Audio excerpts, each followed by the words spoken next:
When humanity's pride would lead us to our downfall. When the heavens themselves would forsake us. The Kyoshin alone would look up to see what was hidden, to hear what was silenced.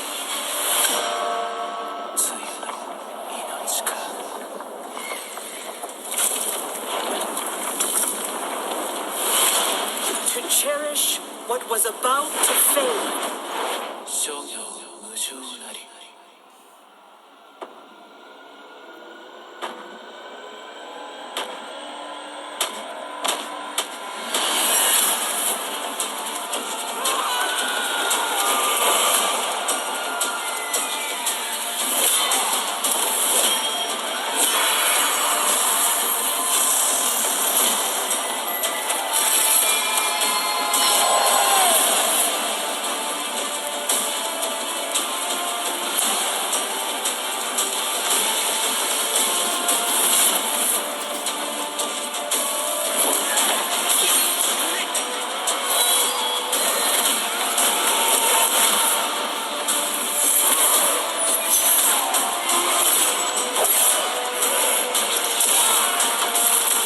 Shedding their old selves, shimmering along the haze, embracing a new power to be transformed and awakened. They would carve their own path in the land of fire.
accessibility community, we have a saying, nothing about us without us.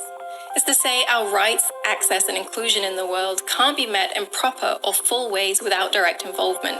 It's as true for gaming as it is access to a building. It's really important to us that we work with the community to improve accessibility. By not just involving, but valuing players and developers with first-hand experience of disability, we're much less likely to make mistakes in our approaches. Even if our efforts are well-intentioned, they might not really reduce a barrier or contribute to stigma. We're really thankful and proud of the community for their contributions. When I was working with Ubisoft on Watch Dogs Legion,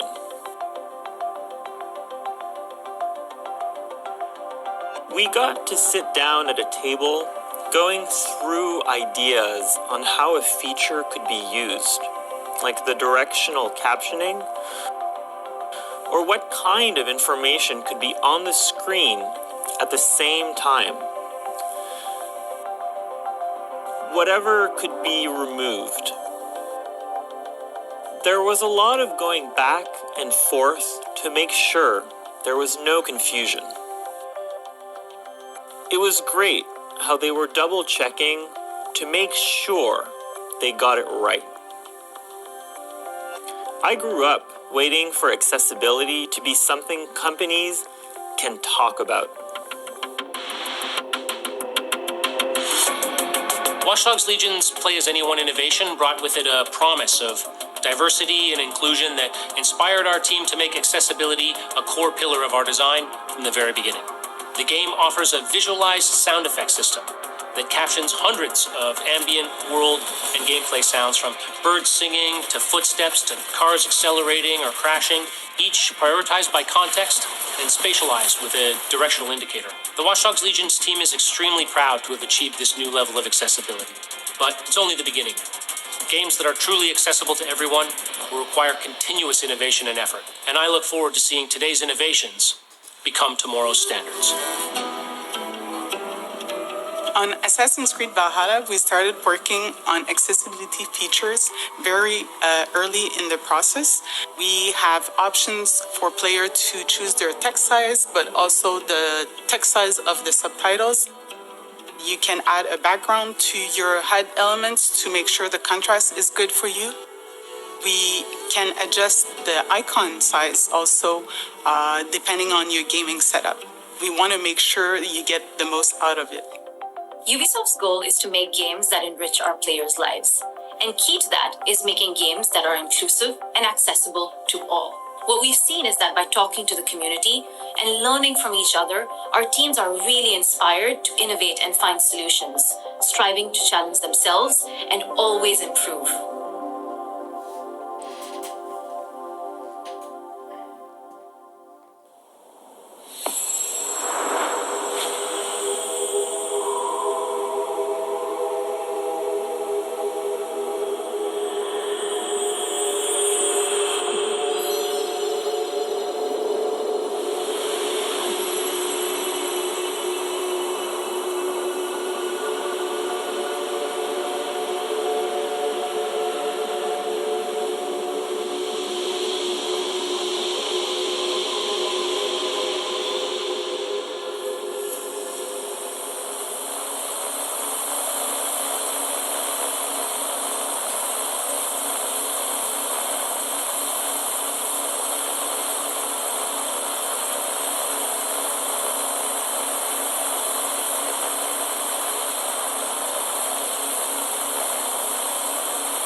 You might often see on social media a game announcing that it's gone gold, but the question is, what does that actually mean? You may not know this already, so I'm going to tell you.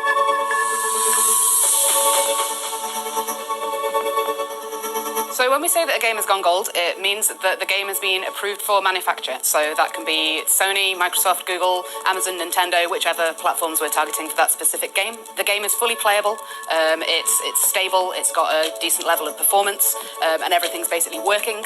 And also that we've passed all of the compliance requirements from those first parties, and they have basically said, yep, off you go to manufacture. And then we start making the discs from there.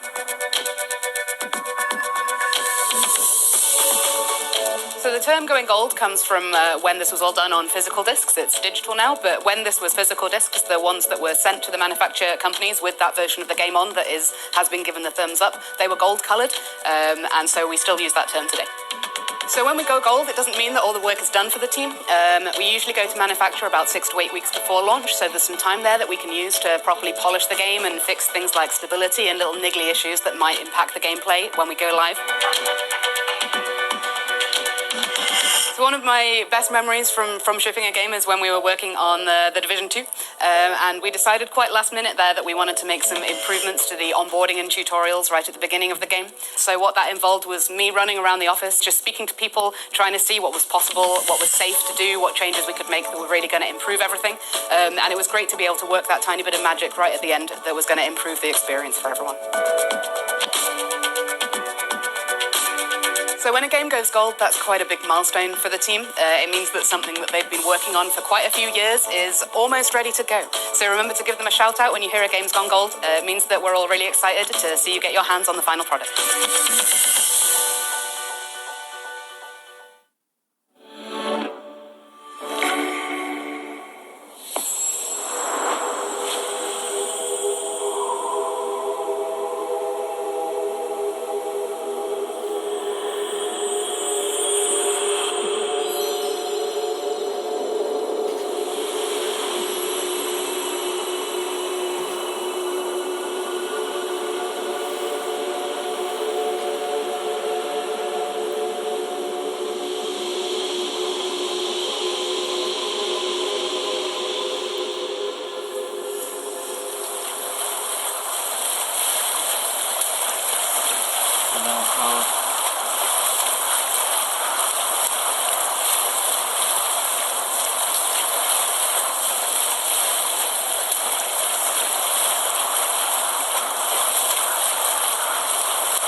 I started this project, the homework I got from, from the Ubisoft team was go home and play.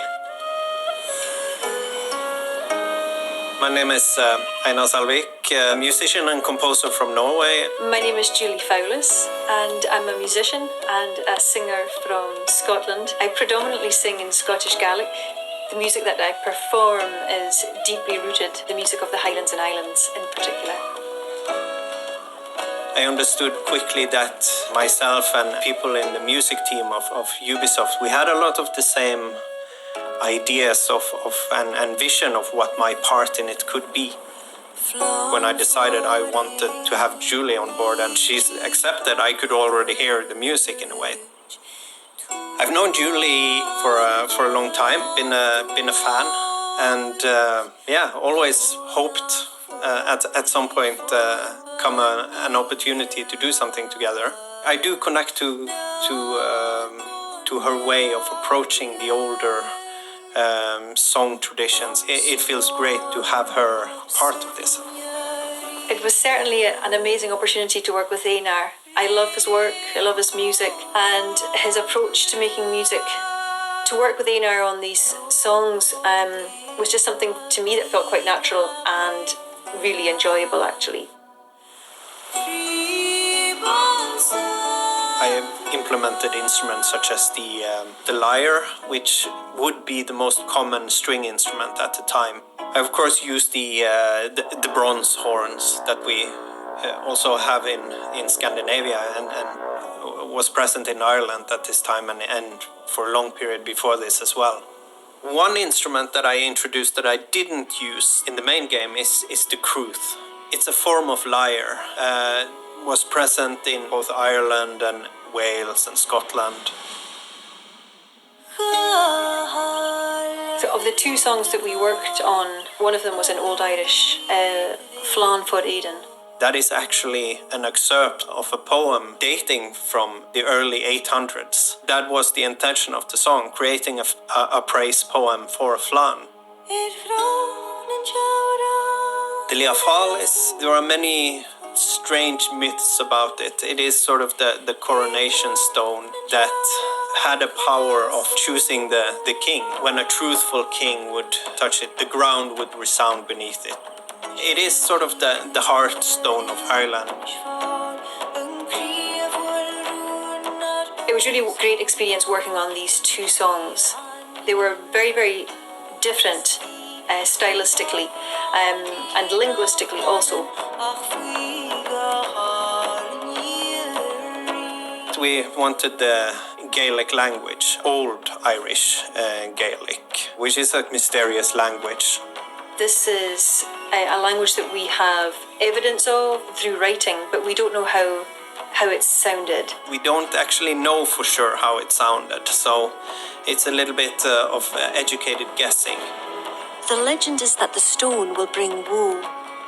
But the song claims if Ireland came to peril, the stone would rain a storm of wonders. But Ciara is a very important character in this story. Ciara means the dark-haired one, and it was challenging for me too. I had to adopt the voice of this amazing character who's a very, very strong character. But it was really incredible recording the voice parts and being directed in real time from Canada. I put a lot of heart into my work. It's important that it reflects the game, but also reflects the culture. The music and the language, they really shape our identity as Gaels. It was hugely satisfying to work on the music. And actually for me, it was a great way to channel some creativity during the pandemic.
1986, Brittany, France. The Guillemot brothers catch a glimpse of the future and launch Ubisoft. No internet, no emails. Just a bunch of people and a passion for technology and games. Today, Ubisoft still has an eye on a future where 85% of the jobs that will exist in 2030 haven't even been invented yet.